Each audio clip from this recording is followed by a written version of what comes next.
Angka kasus COVID-19 di Indonesia terus meningkat. Berdasarkan data per 3 September 2021 dari WHO, total kumulatif kasus di Indonesia mencapai angka 4,1 juta, menempati posisi negara keempat dengan kasus tertinggi di Asia di bawah India, Turki, dan Iran.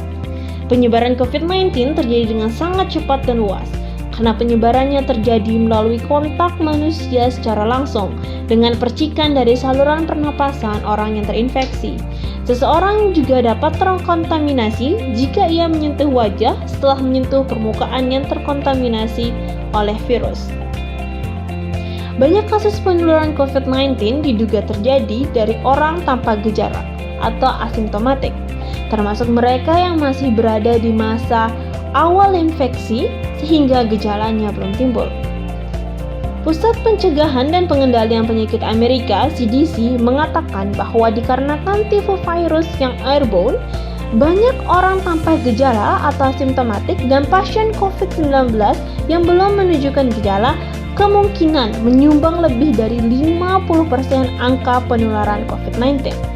Menurut CDC, 24% orang tanpa gejala asimptomatik menularkan virus ini ke orang lain. Dan 35% pasien COVID yang belum menunjukkan gejala menularkan ke orang lain sebelum mereka mengalami gejala. Metode yang dianjurkan untuk deteksi COVID-19 adalah dengan RT-PCR atau swab test yang dilakukan secara berulang. Namun, pengujian ini membutuhkan waktu yang lama, tenaga penguji yang terlatih, dan peralatan yang mahal.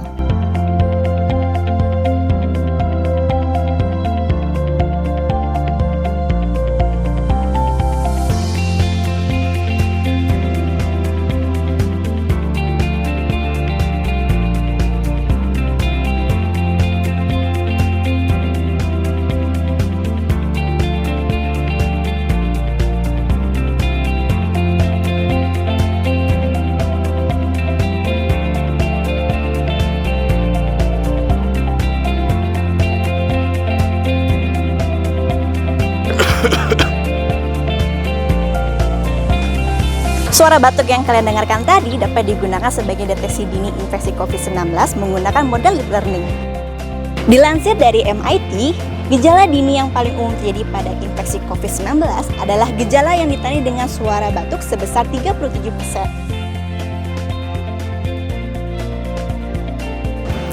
Oleh karena itu, kami menggunakan rekaman suara batuk paksa dalam deteksi dini infeksi COVID-19 menggunakan model CNN.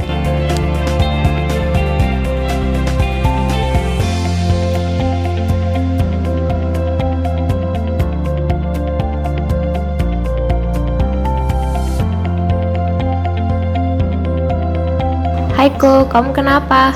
Iya nih Ndak, saya bingung nih kayaknya saya kena gejala COVID, tapi saya takut ke rumah sakit. Tenang aja Ko, sekarang udah ada aplikasi baru loh untuk pendeteksian dini COVID. Coba deh kamu download di HP kamu. Hah, serius? Yang mana Ndak?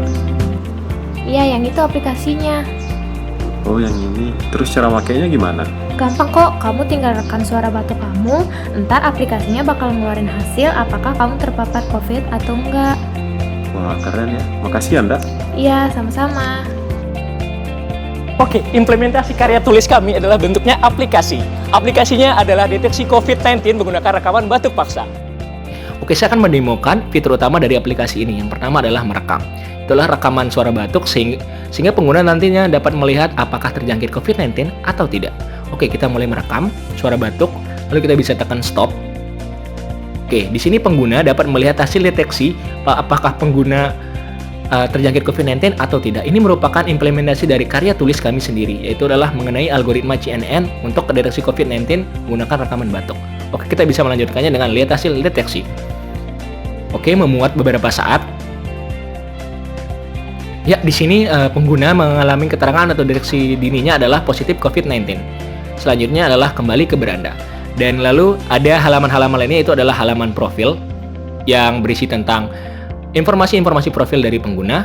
Lalu adalah riwayat, adalah melihat riwayat atau bagaimana sih proses dari riwayat pendeteksian COVID-19 menggunakan rekaman suara.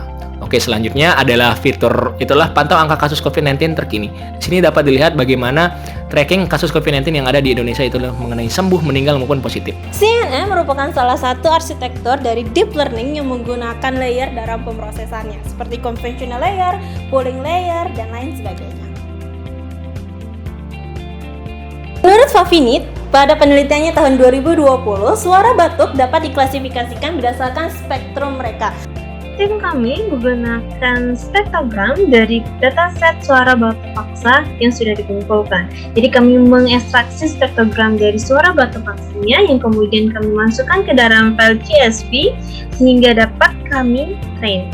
Jadi di sini setelah kami memasukkan ke dalam data CSV-nya, akan kami ekstraksi beberapa fitur dari spektrogramnya seperti MFCC, spectral centroid, zero closing rate, chroma frekuensi, dan spectral roll-off. Jadi di sini setelah kami mengekstraksi data tersebut, kami masukkan ke dalam CSV yang kami analisis menggunakan Panda. Jadi berikut hasil analisis dari datasetnya bisa dilihat beserta labelnya yang COVID dan non-COVID. Setelah itu kami akan membagi data menjadi dua, yaitu data training dan data testing.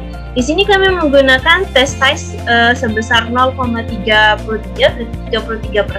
di mana 70%-nya lagi merupakan data training.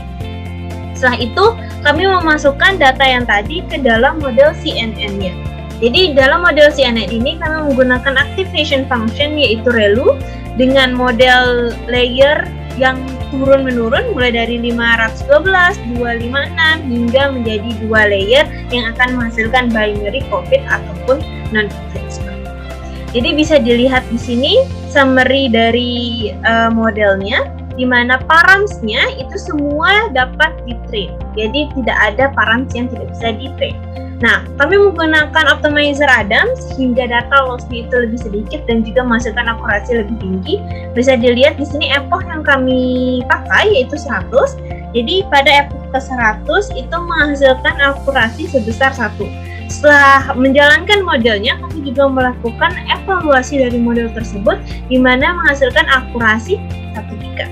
Jadi kami melakukan prediksi juga di sini, prediksi terhadap data test di mana menghasilkan akurasi 1 seperti itu.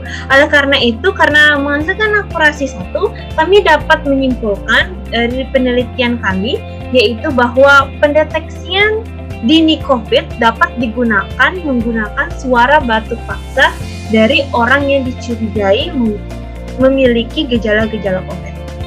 Nah, ini hasil ringkasannya di mana dari diagram true positive rate dan false positive rate didapatkan akurasi. Kesimpulan dari karya tulis kami adalah rekaman batuk paksa dapat menjadi salah satu media alternatif solusi lain dalam deteksi COVID-19 secara dini. Seluruh arsitektur dilatih pada rekaman suara batuk paksa untuk menghasilkan klasifikasi biner antara positif dan negatif.